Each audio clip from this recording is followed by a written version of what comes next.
Virus is especially dangerous for at-risk patients with underlying health conditions. But some of those patients still need to leave their homes for treatment. News 5's Nicolette Schleisman explains how the Southern Cancer Center is trying to protect their vulnerable patients. Before you can even enter any of the Southern Cancer Center's locations, you have to fill out a questionnaire and have your temperature taken.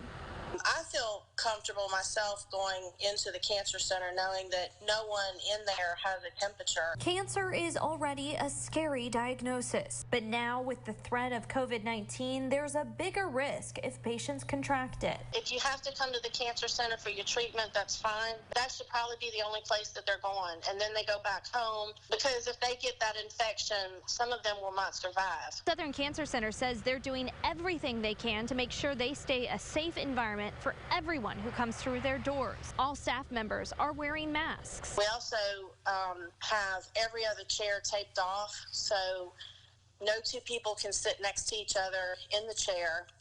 We also have a new policy where you can't have any visitors unless it's a new patient. They can have one visitor. The CDC has stressed since the beginning of the COVID-19 pandemic that those with underlying health conditions might be at higher risk for severe illness from COVID-19. Those conditions include those who are immunocompromised. Chemotherapy can cause patients to become immunocompromised. But there is some positive news. We have something called Neulasta, and it's a growth factor. It keeps the white blood cell count up. That's when your patients are most at risk after chemotherapy, when the white blood cell count goes down. The Southern Cancer Center is also encouraging those who don't need to come into their facilities to use telemedicine to help reduce exposure risks. In Daphne, Nicolette Schleisman, WKRG News 5.